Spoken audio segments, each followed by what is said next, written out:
All right, look, we know New York elected Zohran Mamdani, right? And within days, weeks, the whole city started moving funny. Not even policies yet, just the energy shifted. I want you to watch this first clip and tell me if this sounds like a dude focused on fixing New York or something different. You said you would arrest Benjamin Netanyahu based on the 2024 International Court arrest warrant.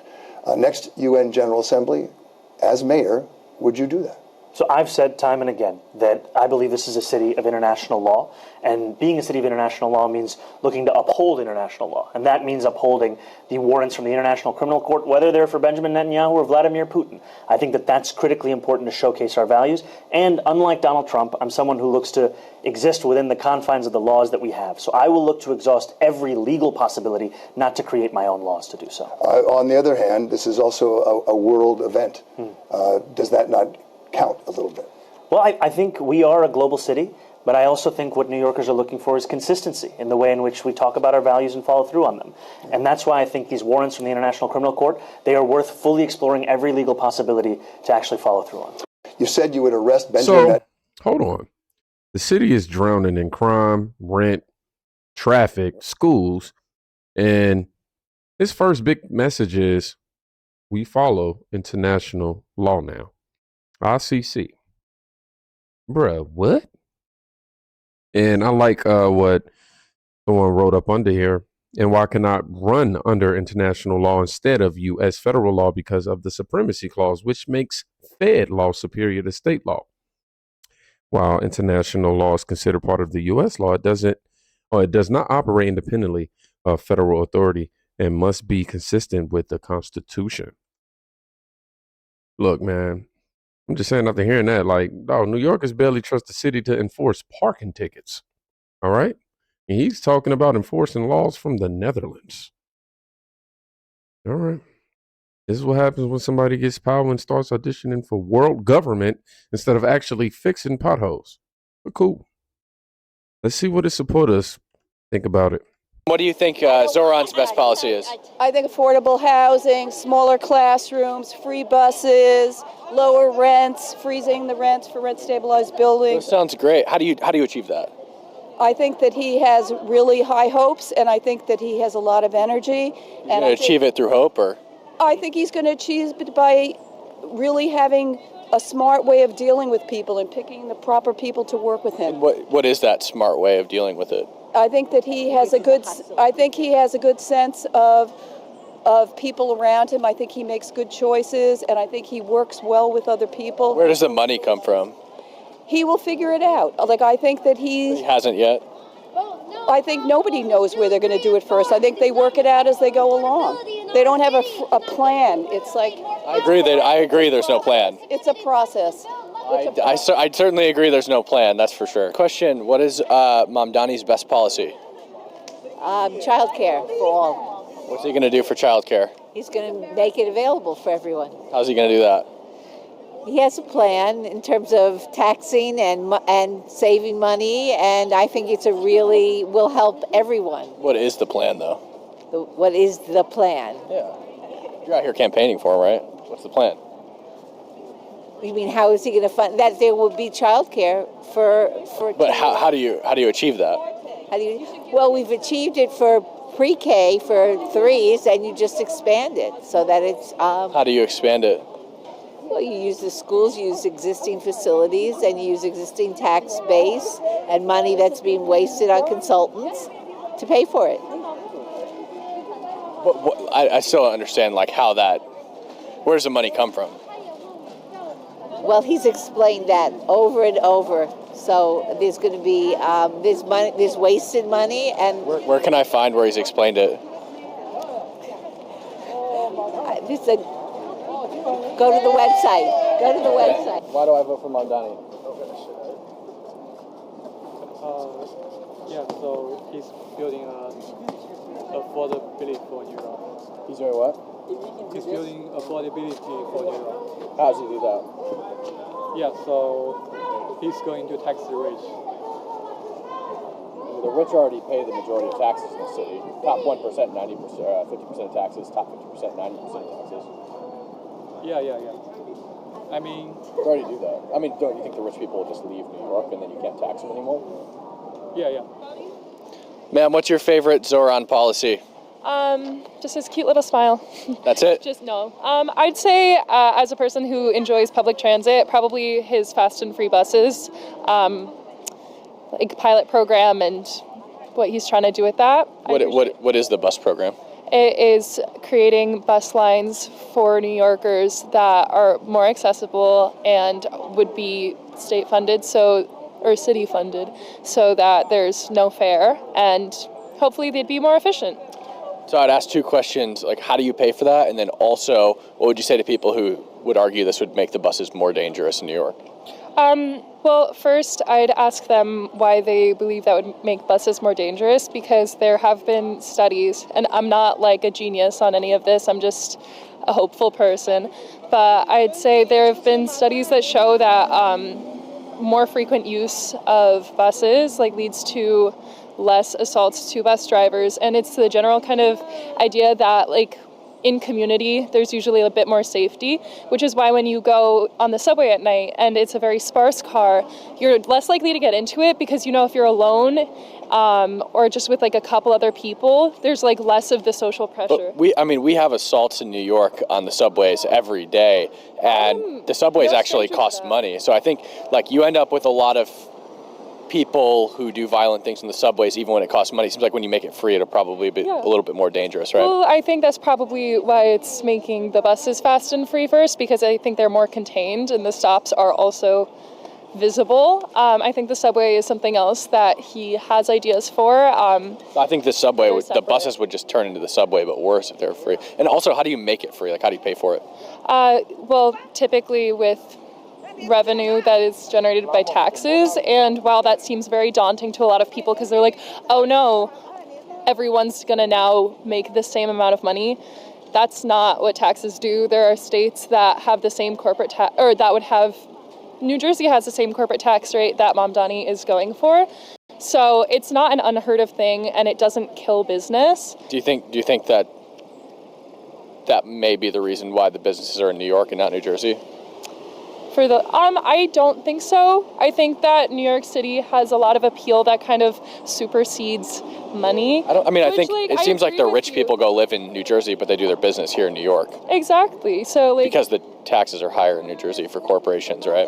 Well, they are, but I also think that New York, I used to live in New Jersey. I live here now. I don't think people are really trying to do business there as much as New York City, because New York City is the biggest and greatest city in the world. For now, I think. For now. Unless Zohran gets elected, probably. And you know what? That's your opinion, and that's all right. And honestly, we'll see. Okay. And I hope you have a lovely day. I appreciate you chatting. Well, you already know the outcome of that, but hi, y'all. I'm going to be real. If every answer is tax the rich, you don't have a plan. You have what we call here in the kingdom a slogan.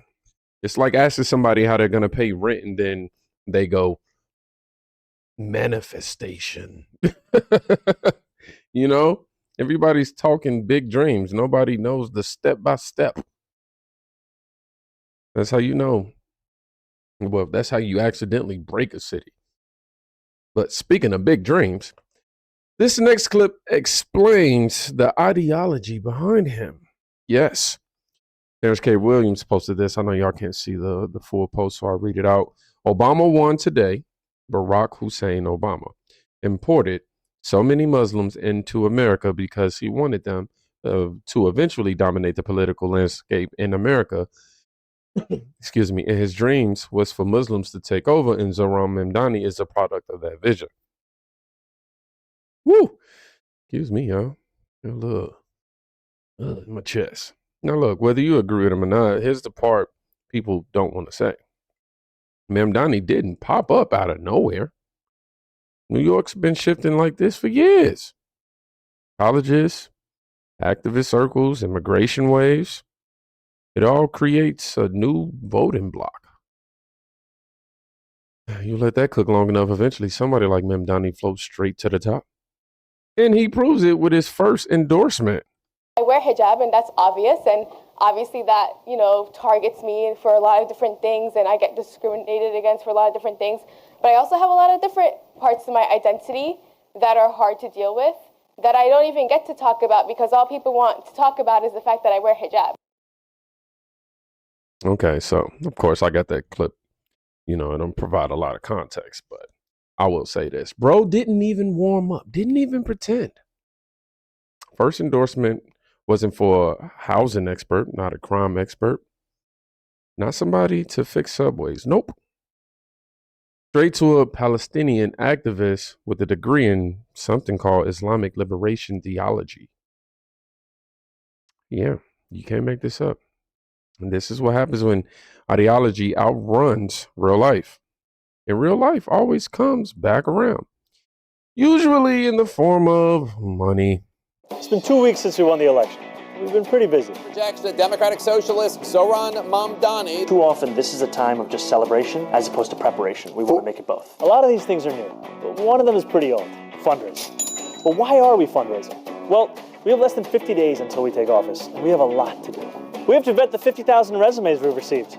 Thank you. We have to keep paying our incredible team. Thank you. And we have to plan not just our inauguration, but our policy implementation. Now, unlike the campaign, transitions do not get public matching funds from the city. So that 8-to-1 match, gone. It's up to us to raise the money. Usually campaigns take that as an opportunity to rely on wealthy donors, but that's not us. You've already been incredible. We've raised more than $1 million in just 2 weeks. Our average donation is around $77, and more than 12,000 of you have donated so far, which is much lower than the last administration's transition. But we're still asking for your help because we need to raise $4 million in total, so January 1st can be the day we start to deliver, not start to prepare. I hope very soon not to have to ask you for money, but until then, I'm asking for you to go to transition2025.com and give whatever you can to help build a New York that everyone can afford. This is your city, and I can't wait to get to work. No, I'm kidding.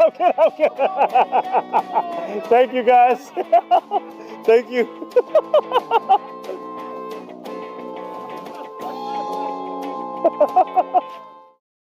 So boom. Now it's, we need help.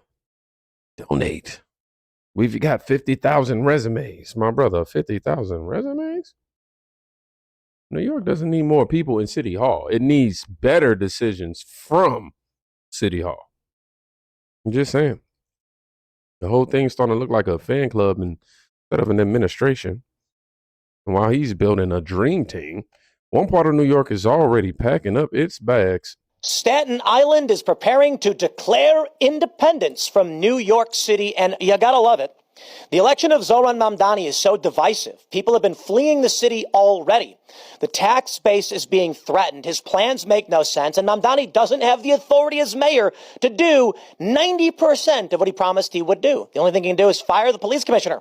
He can't make buses free. Now, we've got Staten Island filing legislation to separate themselves from New York City to become their own city because, well, they call it the forgotten borough. Staten Island is largely conservative. They do not want to be a part of Mamdani's garbage and be taxed to pay people they don't think deserve that money. So they want to leave now. Could you imagine if they lose Staten Island? The amount of money they would lose, and they don't give it to Staten Island, it's going to be massive, and the backlash will be intense.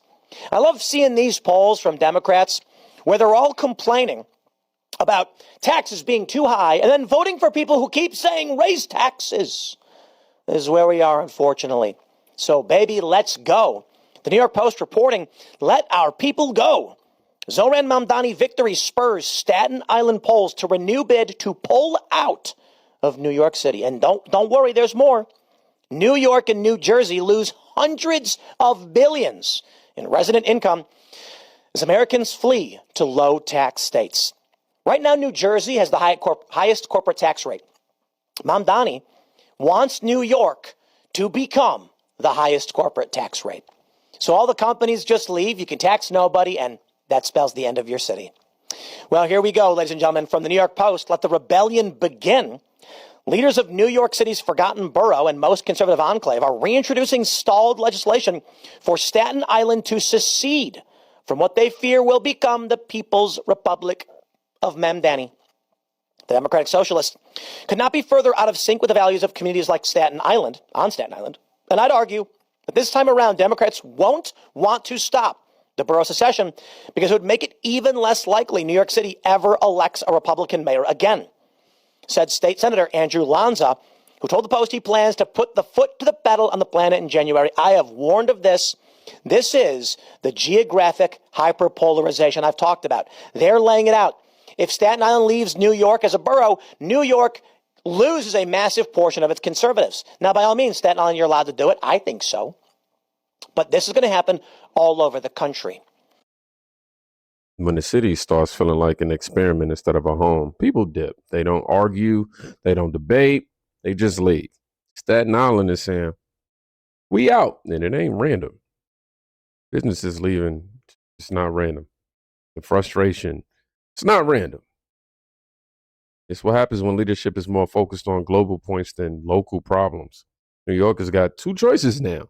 Either demand common sense or get ready for a whole new era that doesn't feel like New York at all. Yeah, honestly, man, it's only been a couple weeks. So if you made it to the end of this video, I want you to comment, what is he doing? All right? Y'all be safe. Peace. Do me a favor and go check on a friend today. You can quite literally be saving their life. Peace.